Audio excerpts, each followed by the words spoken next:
Alors bonjour, dans la séance 7 de la boîte à merveilles, on va voir le discours indirect libre. Dans l'autre séance, on a déjà vu le discours direct et le discours indirect. Donc la différence entre le discours qui donne un énoncé ancré et le récit qui donne des énoncés coupés. Alors voilà, donc à partir de ce support, on va voir l'autre type de discours. Alors enfin, nous nous trouvons bientôt dans la rue. Les deux femmes marchaient à tout petits pas. Donc les deux femmes, ils parlent de Lalla Aïcha et de sa maman. Donc ils sont en train de, ou bien ils sont en route à Sidi Ali Bouraleb, d'accord. Donc comme on a déjà vu l'autre fois. Alors se penchant parfois l'une sur l'autre pour se communiquer leur impression dans un chuchotement. Donc ils parlaient doucement, ces deux femmes dans la rue. À la maison, elles faisaient trembler les murs en racontant les moindres futilités, tellement leur corde vocale était à toute épreuve. Elles devenaient dans la rue aphones et gentiment minaudières. Donc ici, le narrateur fait une comparaison entre la situation de ces femmes à la maison lorsqu'elles parlaient très très fort, et elles faisaient trembler les murs. Donc là, c'est une hyperbole, donc trembler les murs. Et dans la rue, elles deviennent aphones. Aphone, ça veut dire incapable de parler. Elles chuchotent. Elles chuchotaient à peine. Donc là, ça c'est un contraste, d'accord, entre la situation de ces femmes qui parlaient très fort à la maison et à la rue, dans la rue, elles sont minaudières, elles sont aphones. Donc ça, c'est un témoignage social. Alors, parfois, je les devançais, mais elles me rattrapaient tous les 3 pas pour me prodiguer des conseils de prudence et de recommandations.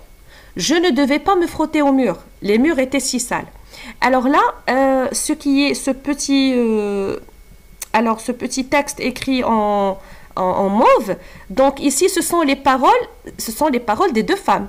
Ce sont les recommandations. Parce qu'il a dit, alors, elle me prodiguait des conseils de prudence et des recommandations. Je ne devais pas me frotter au mur. Donc, normalement, c'est comme au discours direct. Toutefois, on n'a pas ici la phrase introductrice ou bien le verbe introducteur. Il ne dit pas « elle me disait 2 points ». Donc là, il a supprimé cette phrase pour nous dire directement leurs paroles. D'accord? Je ne devais pas me frotter au mur. Les murs étaient si sales. Mais il a fait la transformation comme au discours indirect. Donc, c'est ce qu'on appelle le discours indirect libre. Donc, le discours indirect libre, c'est comme le discours indirect avec, alors, bien sûr, avec ou bien sans la phrase introductrice. Donc, on a supprimé seulement la phrase introductrice ici. Je ne devais pas me frotter au mur.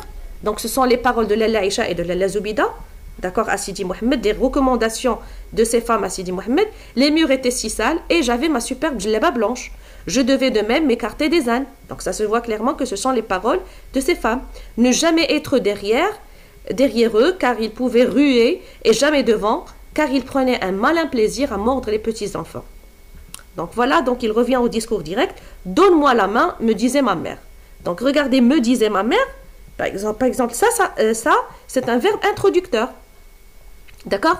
Sa maman lui dit, d'accord? Donne-moi, et lui dit, 2 points, donne-moi la main. D'accord? Donc ici, c'est le discours direct. Et tout à l'heure, ce qui est écrit en mauve, dans ce paragraphe, on a le discours indirect libre. Voilà. Alors, la situation du passage, après la visite de Lalla Aïcha et suivant son conseil, les 3 personnages allaient se rendre à Sidi Ali Bouraleb. Alors, les 2 femmes prodiguaient des recommandations à Sidi Mohamed, puis ils se sont rendus sur le tombeau du saint. Donc, le saint, c'est Sidi Ali Bouraleb. Voilà. Alors, la situation d'énonciation, on a les phrases sont comme au discours direct. Il n'y a pas de proposition complétive, ou bien le verbe introducteur, ou bien la phrase introductrice. Donc, lorsque je dis introducteur et introductrice, c'est la phrase qui introduit le discours. D'accord? Donc, la phrase qui introduit le discours, c'est la proposition complétive.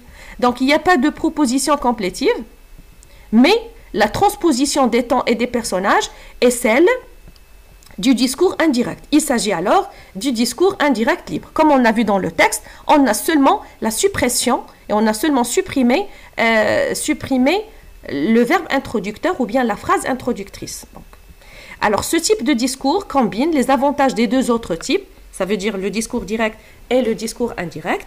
En effet, il permet d'insérer les paroles rapportées dans le récit sans en rompre la continuité, ni l'alourdir. Donc, on a le récit qui est plus léger. Il conserve le caractère vivant et expressif des paroles.